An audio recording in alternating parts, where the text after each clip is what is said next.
After releasing daily episodes since the uprising began on October 17, Elia and I are taking a small break. This is Elia's last episode before the end of the year. Episode 100 will be released between Christmas and New Year's, marking a special occasion. And I don't want to say more than that from now. But to enjoy that episode, you'll need to subscribe to our YouTube channel, the Beirut Banyan. It's a special episode with audio and video combined. So subscribe to the channel, and if you haven't already, subscribe to the podcast from your preferred platform. And please review us. We welcome all reviews, whether it's Apple, Spotify, Stitcher, any platform. You can rank us, review us, leave us commentary. We'd appreciate it. And if you've enjoyed what we've done since the uprising began, or since this podcast started back in July, please donate via PayPal or Patreon. The links are in the details box below. Any contribution is appreciated. We've worked really hard to capture moments as they pass and make sure there's an audio record to look back on and reflect once this momentous occasion in our history has passed. And now to part 34 of Voices from the Square. Wishing you a Merry Christmas and Happy New Year from Beirut. I'm Ronnie Shatah, and this is the Beirut Banyan.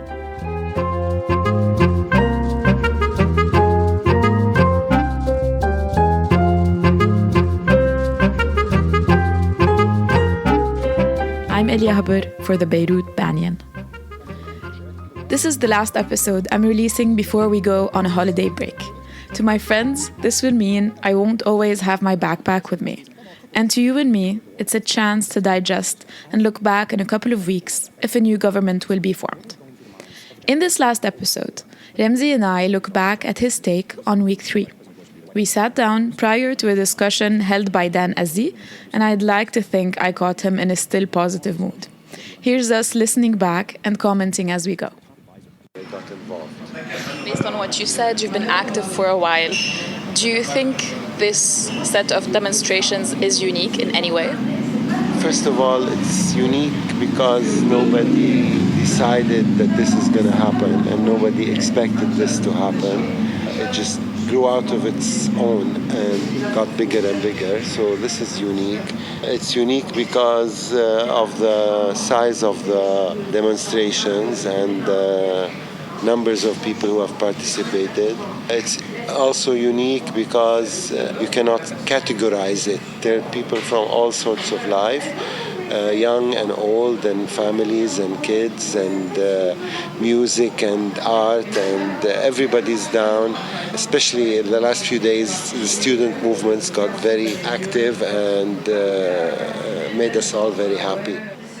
Well, this has changed now. There's no longer as many people participating, and art and music and other scenes have almost completely gone. I think a lot of people have either gotten tired or decided that they can't keep up the pace. And also there has been a lot of much more violence around the demonstrations that have affected people's participation. Based on what you just mentioned, I remember from an answer that you eventually give in the interview, in the original one, that you were shocked by the destruction. Back then, when we did the interview, it was only 3 weeks in. Now we're almost 9 weeks in. Back then, it was a few days after the first wave of tent destruction in Martyrs Square. It was the first time after, I guess, the Prime Minister designation. Are you still surprised by the destruction that continues to happen, especially after this weekend? Maybe we got used to it. I'm not as surprised anymore, but I'm still disappointed and annoyed at it.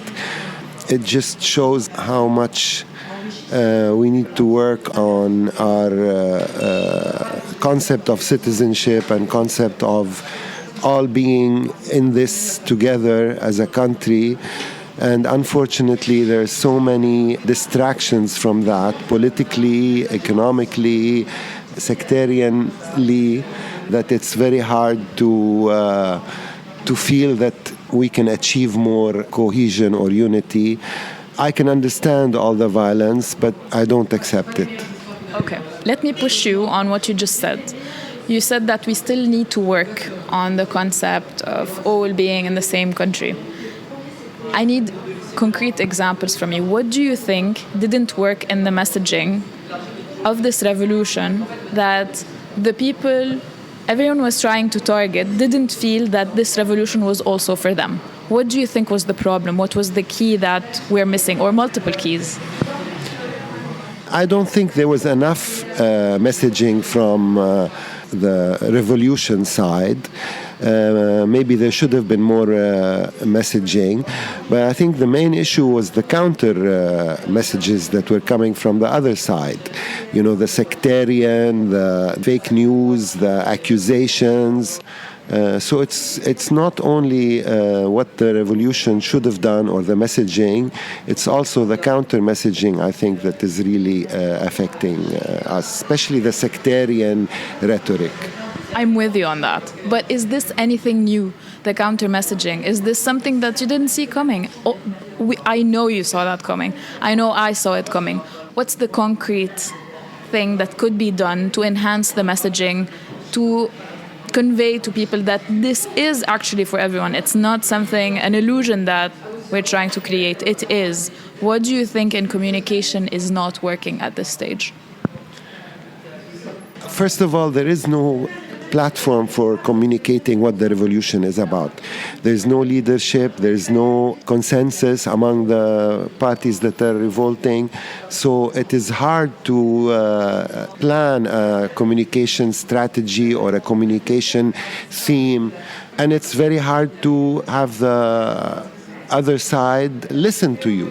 So I think there's that aspect. But again, also, there hasn't been any planning of any real communication message, and nobody has said and sat down and said, you know, for this phase, this is what we need to communicate, and let's keep at it.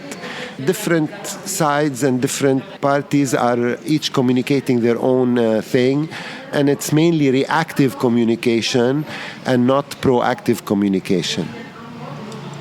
If you can think about two things. One, that you're happy it worked during these 60 days, something that you're very satisfied about, and another thing that you're not, that you're disappointed by. What would those two things be? I'm disappointed that we haven't been able to reach as many people sitting in their homes and watching. People my age, educated, smart, not very involved in politics, who complain all the time about the sectarian system and the leaders who only care about how to divide the pie. We haven't really reached as many of them as we should have reached. I'm also disappointed that some of the entrenched partisans are still as entrenched as they are in their loyalty to their party or leader or sect. What I would like to come next is a quick realization from the political class that they need to change the way they're thinking in response to the people's demands. This hasn't happened yet. We've had 10 days or 11 days of resignation of the Prime Minister where there hasn't been any public display of trying to appoint a new Prime Minister. I know they're working behind the scenes, but that's not what we would expect. The Constitution in Lebanon tells them that they have to go and appoint a Prime Minister. And then the Prime Minister has to appoint a government. This has not been done. Nobody has said why it hasn't been done. Nobody has said what's going on behind the scenes. And this is what me and a lot of others feel is unacceptable. Well, this was unacceptable 20, 30 days ago. This was 10 days after resignation. We're now weeks into resignation. Yeah, 30 days ago maybe. So it is even more true today than it was when I had the interview. Now it's more obvious that nothing has really changed much. They're still bickering about pieces of the pie. Under what conditions will Hariri accept Prime Minister? And under what conditions will he accept somebody else to be Prime Minister? The bickering has lasted over 30 days and nothing has changed. And in the past, we used to have 6 and 7 and 8 months of negotiations to form a government. Now it seems that it is business as usual and it's going to take more and more time. Unfortunately, we don't have this time, but nothing has changed. And this has made a lot of the people who are protesting realize that they have to keep doing this because otherwise nothing will change. If the revolution fails this time, I think it will be a very sad day in the history of Lebanon. Does that give you any doubts about the actions that have been done on the squares so far? Maybe they need to change, or you don't think it's really the place where the problem lies? Nothing needs to change on that side. I really don't know if anything can be changed, regardless of whether it should be changed or not. It's a very decentralized situation on the ground. So groups and individuals are doing their own thing. So how you can change what's happening on the ground is going to be very, very hard. Maybe at some point there will be some more coordination and planning, but I doubt that that's going to happen. The situation on the ground will have to move day by day, and we have to wait and see what will happen. Up to now, there hasn't been any really major false steps. Until the different groups on the ground start talking to each other and start planning, I don't see any way of changing anything on the ground. Talking about a million people on the streets, what would you tell someone who's still hesitant about joining the protests? Come just to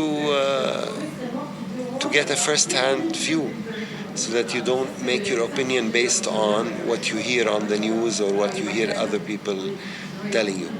Come down and see for yourself. Don't be afraid. There's nothing to be afraid of. If you really want change in this country, you have to participate in making that change. Change is not going to come unless we do it ourselves.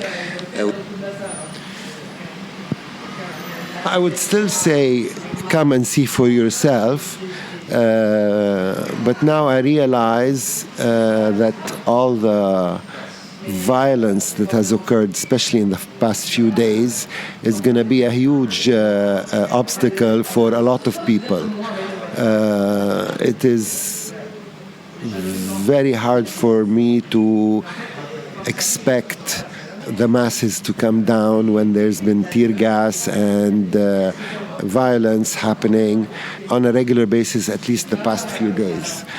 But I would still encourage people to come down and see for themselves, because it really is totally different when you're seeing what is happening on the ground as opposed to listening or watching it on the news.